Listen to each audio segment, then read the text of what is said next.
Hey, what's up guys? This is Anthony from Anthony's Customs, and for this review, we are looking at the SH Figuarts Dragon Ball Super Saiyan God Super Saiyan Son Goku Kaio-ken Event Exclusive Color Edition. And that was the first take, I didn't mess it up ever. And this figure is one that I think a lot of people were really excited about. It's one that I think a lot of people were really worried about because they had to do red and blue shading at the same time. And surprisingly, they did do a really good job with it. There's a lot of stuff about this figure which just is really, really nice. They really nailed a lot of things. There are a few things that aren't so good though, of course. We're going to talk about all of it so you have all the information you need to make your buying decision just a little bit easier. So let's go ahead and get it off the stand and take a closer look. This guy stands to the top of where his head would be, about 14.5 centimeters. If you want to count the hair, we're closer to 17. And so let's say that's going to be about roughly, I don't know, 5.5 and then 6 3/4. And before we get into the rest of the review, I do want to do a question of the day. I know I've done it before, but I want to hear your thoughts again. Which Goku transformation, no fusions, is your favorite? For me, it's hands down Super Saiyan 3. Always will be until they come out with something that really stands out. Ultra Instinct is okay, but Super Saiyan 3 really has that punch that I like. Okay, now let's talk about this figure. First thing to note is there's metallic paint all over everything that's not his skin. It looks really sparkly, really shiny. There's a little bit of metal flake going on in there. There's some transparent like pearl coat going on to give that red-blue look. And I think they nailed it. It has, I mean, ultimately it does come off a little bit purple, but it looks more like red and blue than purple than I would have guessed. So I'm very, very pleased with how they did that. Overall, we still have the orange pants that had to be colored on top of that. So that's another thing, like muddying orange with red and blue, like pearl coats. That's like, how's that gonna work? They did a pretty darn good job. It looks nice. I do wish it was a little bit more uniform. It probably won't show up on camera, but I have a little bit more of the pinkish red color over here in this crotch than on this crotch. Not so much in the middle, but once you pose it at all, you're not gonna notice that, and I think that's okay. It still looks pretty darn good. They did the same paint job up here on top, well, here and on the wrist and on the belt and on the boots for like that purpley. It's the same colors that went on here, but since it's blue, it's more purpley. But it's very shiny. It looks very, very good. I will say though, the abdomen section is more like pinkish, reddish than up here, so it stood out a little bit more. Like they got coated just a little bit more, and it probably won't show up on camera again. And again, it's something you probably won't notice, and that's going to vary from figure to figure, but I have to talk about what I have in front of me. It still looks really, really good. For all of the glistening stuff, it looks nice. For the skin, it does have a slight tinge, just a little bit of a tinge of red going on to it. I like that a whole bunch. There's no shading, and we do have all these little scratch marks throughout, like the battle damage marks you can see on his bicep right there. There's a big chunk on his chest. There's no paint on any of those, so that doesn't look great, although I think it might look even worse if it was painted, so I think it's probably a good call there to not paint those, but some shading on the skin would have been nice. The detail paintwork is clean, as always. There's not really much to mention there. I will say they had to paint the whole skin area up here on top of the blue plastic. It definitely could look better. It's not bad, like it blends in well enough with the neck, but the fact that inside the cavity for the actual neck itself is blue, it does stand out. Like it looks like he's got, I mean, it looks like a transformer almost, because the gap is so obvious between the neck and the collarbone area. And then it's not like the opaque paint they had to use to paint on top of the blue isn't perfect, but it also doesn't exactly match the PVC neck. That's a little iffy. Same thing down here, like just the painted flesh tones aren't great, but they're definitely good enough. Like this is surprisingly good that the hard plastic knee matches the painted parts of the legs. Could be better, but it's not bad. So it's a little bit in here too. Overall, I'm pretty pleased with how they did it. It could be better, but it is pretty darn good. I want to talk about the hair a little bit. It's very transparent. We've had some semi-transparent hairs in the past. This one, at least as far as memory is, as far as my memory goes, this is the most transparent. It's very transparent. I don't know if you're gonna be able to tell on camera because of all the harsh lighting and everything, but it is. But I think it looks pretty good. I think they could have used a little bit more red on there. Like there's a touch of the purple on the front, but I still think it looks very nice, so I'm happy with that. And the face, Then the faces are done very well. Again, as usual, they usually are. Yeah, I think aesthetically speaking, they did a really, really good job with the figure. Before we move on, though, I want to talk about the aesthetics of one more thing, and we're going to bring the box out for this.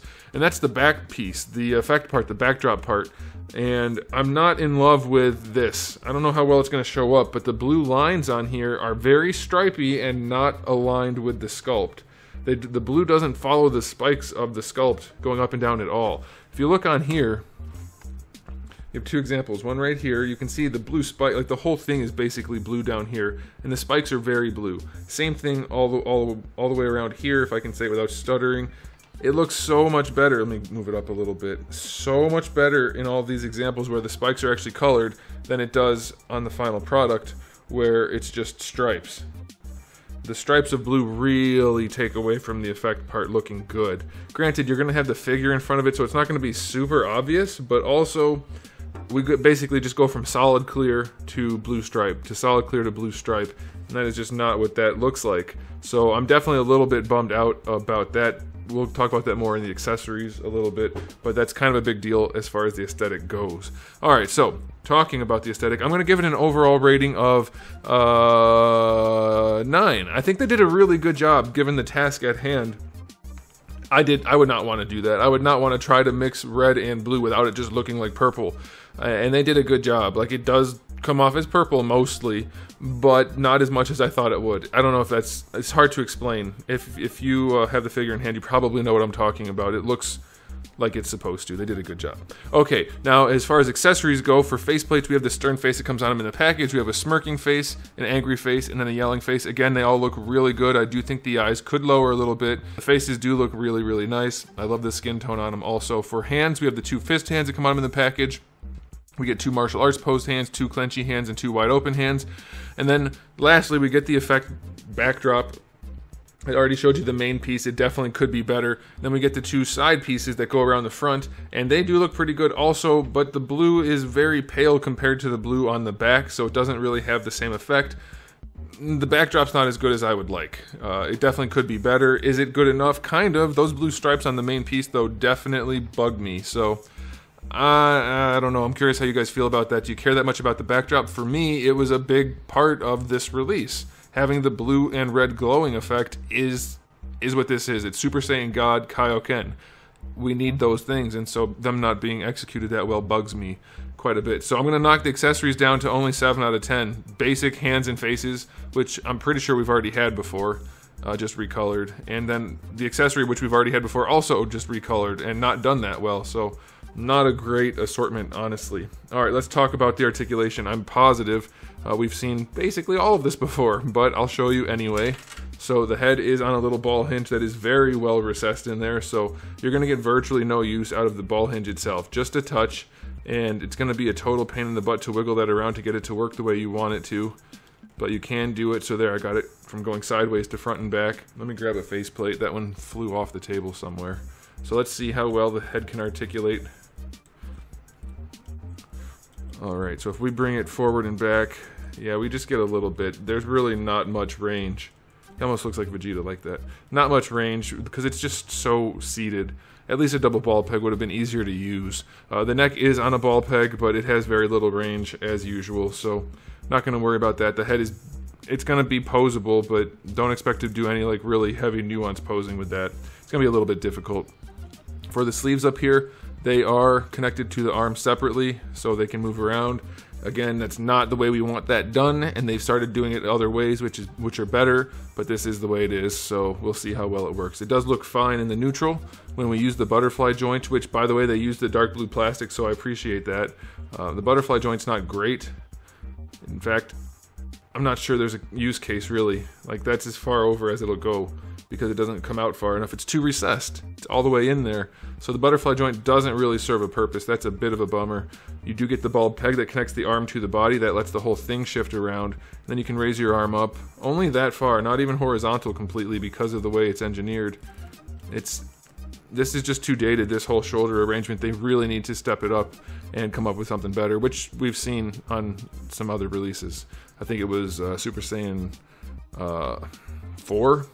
I think Monkey Goku and Krillin. Those were pretty nice. Anyway, you do get your full rotation, you do get your bicep swivel, double jointed elbow works nicely, wrists are on a ball hinge, that's fine. The abdomen, also be super careful here and here. I'm guessing this paint will scratch very easily. It does seem soft, so be careful.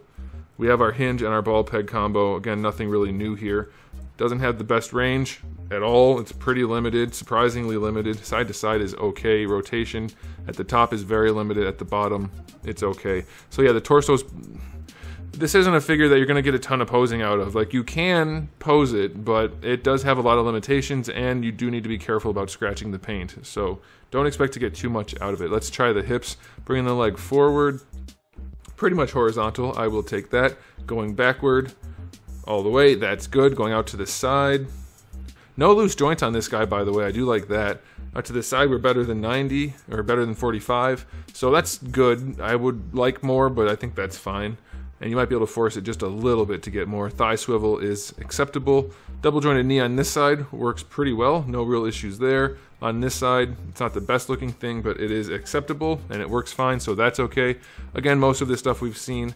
We have a double ball peg for the ankle. Doesn't really lean forward too far. Does lean back nicely. Ankle rocker is pretty limited. This is a dated joint as well. If they're not going to improve upon that double ball peg, they need to come up with something else. And then the toe joint is actually really nice. He's got nice stiff joints. I'm guessing this guy was made in China. Let me guess. Let me see if I'm right. Yes, made in China.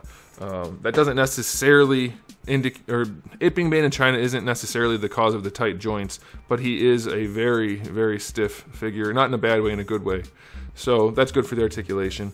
I'll give the articulation an overall rating of 7. It's okay for figure arts, but it's not impressive by any means. It's not terrible. It's just not really anything to write home about. So, final verdict on this release. The figure itself looks really good.